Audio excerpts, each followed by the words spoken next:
श्री कृष्ण जन्माष्टमी की संपूर्ण पौराणिक कथा।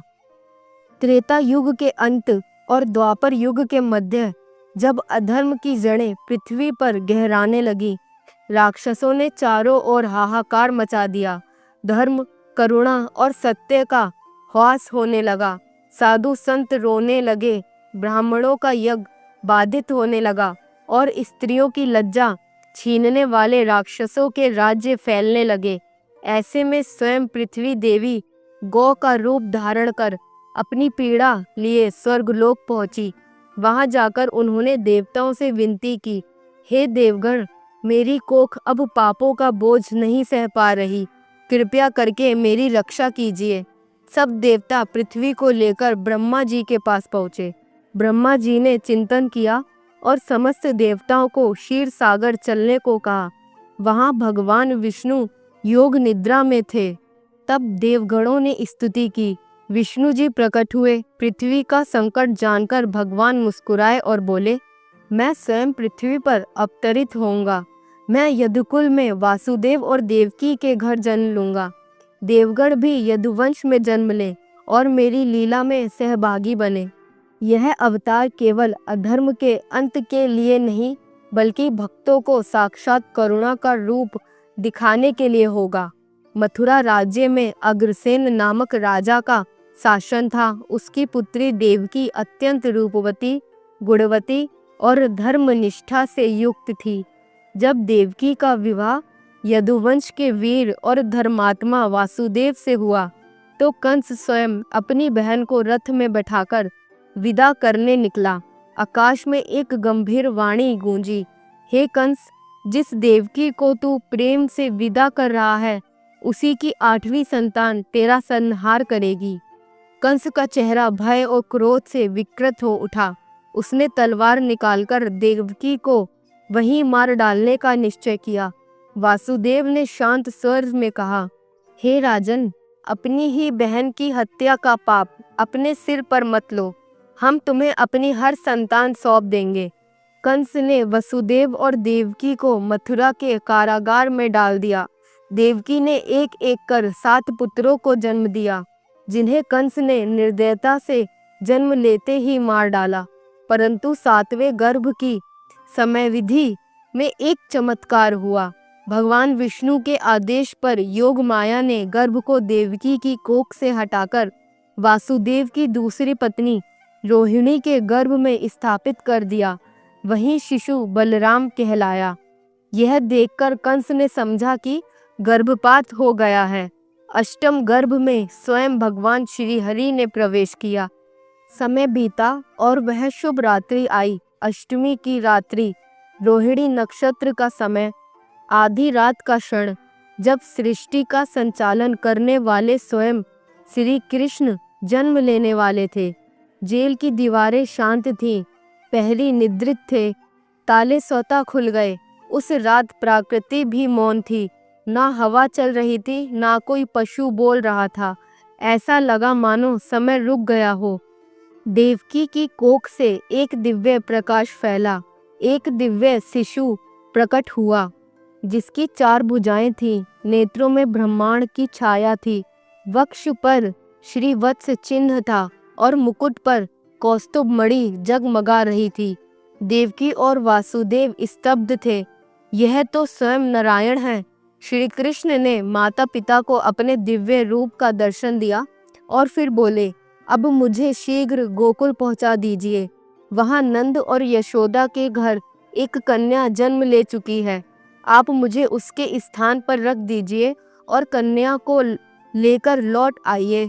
वासुदेव ने टोकरी में बालक को रखा और जैसे ही वह निकले, जेल के सब ताले खुल गए। प्रहरी मूर्छित हो गए। आकाश में घनघोर घटा छा गई। हल्की वर्षा होने लगी। वासुदेव यमुना किनारे पहुँचे। यमुना उफान पर थी, पर श्री कृष्ण के चरण स्पर्श करते ही शांत हो गई। जैसे ही वासुदेव गोकुल पहुँचे, उन्होंने कन्या को लिया, श्री कृष्ण को यशोदा के पास सुला दिया और कारागार लौट आए। कंस को जैसे ही कन्या के जन्म का पता चला, वह क्रोधित हुआ। उसने उसे भी मारना चाहा, परंतु कन्या उसके हाथों से छूटकर आकाश में उड़ गई। और आकाशवाणी हुई कि हे मूर्ख, तुझे मारने वाला गोकुल में पल रहा है। अब कंस ने अनेक राक्षसों को श्री कृष्ण की हत्या के लिए भेजा। सबसे पहले आई पूतना। वह एक स्त्री के रूप में आई और विष भरे स्तनों से श्री कृष्ण को दूध पिलाने का प्रयास किया, परंतु श्री कृष्ण ने उसके प्राण हर लिए। उसका पाप समाप्त हुआ और उसे मुक्ति मिली। इसके बाद शक्तासुर एक टूटी हुई गाड़ी के रूप में आया। श्री कृष्ण ने खेलते हुए पैरों से गाड़ी को उलट दिया। तृणावर्त नामक वायु राक्षस ने बालक को आकाश में उठा लिया, पर श्री कृष्ण ने उसके गले को ऐसे दबाया कि वह धरती पर गिरकर मृत हो गया। श्री कृष्ण अब थोड़ा बड़े हुए। उनका सौंदर्य गोकुल की गली गली में चर्चा का विषय बना। यशोदा माँ उन्हें दूध पिलाती, लेकिन वे माखन मांगते रहते। श्री कृष्ण माखन चुराने में निपुण थे। गोपियाँ उनसे क्रोधित होती, पर उनका मुरली वादन सुनकर सब कुछ भूल जाती। एक दिन श्री कृष्ण ने देखा कि यमुना नदी का जल विषैला हो गया है। कालिया नाग नामक नाग ने डेरा जमा लिया है। श्री कृष्ण ने जल में छलांग लगाई। कालिया ने उन्हें जकड़ लिया, परंतु श्री कृष्ण ने उसे उसकी पूंछ से खींचकर फेंक दिया और उसके फन पर नृत्य करने लगे। नागपत्नी ने स्तुति की और श्री कृष्ण ने उसे वहीं से विदा कर दिया। फिर आई गोवर्धन लीला। गोकुल में हर वर्ष इंद्र की पूजा होती थी, पर श्री कृष्ण ने समझाया कि अन्न, जल, गाय ये सब गोवर्धन पर्वत से प्राप्त होते हैं, इसलिए हमें उनका पूजन करना चाहिए। गोपों ने इंद्र की पूजा बंद कर दी। इंद्र क्रोधित हो गया और घनघोर वर्षा शुरू कर दी। श्री कृष्ण ने अपनी छोटी उंगली पर पूरा गोवर्धन पर्वत उठाकर 7 दिनों तक सबको आश्रय दिया। इंद्र का अभिमान चूर हुआ और वह श्री कृष्ण की शरण में आया। रास लीला श्री कृष्ण की वह लीला थी जिसमें आत्मा और परमात्मा का मिलन हुआ। श्री कृष्ण ने गोपियों के साथ रास किया, लेकिन हर गोपी को लगा कि कृष्ण केवल उसके साथ हैं। राधा और कृष्ण का दिव्य प्रेम भक्त का सर्वोच्च उदाहरण बन गया। श्री कृष्ण ने राधा को कभी छोड़ा नहीं, बस समाज को कभी समझ नहीं आया। कालांतर में कंस ने उन्हें मारने के लिए अनेक प्रयास किए। जब श्री कृष्ण किशोर हुए, उन्होंने मथुरा जाकर कंस को रण में ललकारा। अखाड़े में मल्लयुद्ध हुआ। कंस ने अनेक पहलवान भेजे, पर श्री कृष्ण और बलराम ने सबको पराजित किया। अंततः श्री कृष्ण ने कंस को उसकी गद्दी से खींचकर यमलोक भेज दिया।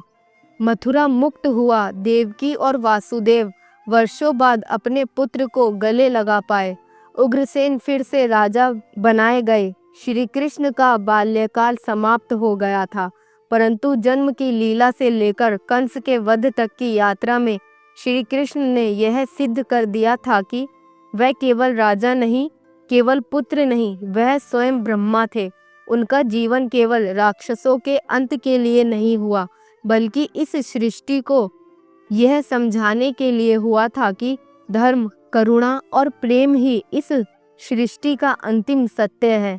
उनका जन्म रात के अंधकार में हुआ था, क्योंकि वह अंधकार को प्रकाश में बदलने आए थे। उनका बचपन कंस के भय में बीता, पर उन्होंने डर को देवताओं की जय में बदल दिया। वह कभी माखन चुराते थे, कभी प्रेम चुराते थे, पर हर बार उन्होंने केवल दिल ही जीते। इस जन्माष्टमी पर जब आप झूला सजाएं, जब आप श्री कृष्ण की मूर्ति पर मुकुट रखें, जब आप आरती करें, तब एक क्षण रुक कर विचार कीजिए, क्या श्री कृष्ण आज भी हमारे अंतर्मन में जन्म ले सकते हैं? क्या हम इतने निर्मल, इतने श्रद्धावान, इतने प्रेमी हो सकते हैं कि भगवान फिर से हमारी आत्मा में प्रकट हो जाएं? अगर हाँ, तो यही जन्माष्टमी का सच्चा अर्थ है। दोस्तों, अगर इस कथा ने आपके हृदय को छू लिया हो, अगर आपने यशोदा के आंचल में भगवान की हंसी को देखा हो, अगर आपके अंतर्मन में श्री कृष्ण की मुरली की धुन गूंजने लगी हो, तो इस कथा को लाइक करें, शेयर करें उन सभी के साथ जो श्री कृष्ण को प्रेम करते हैं। और सब्सक्राइब करें ऐसी ही और दिव्य कथाओं के लिए। जय श्री कृष्ण। हर हर महादेव।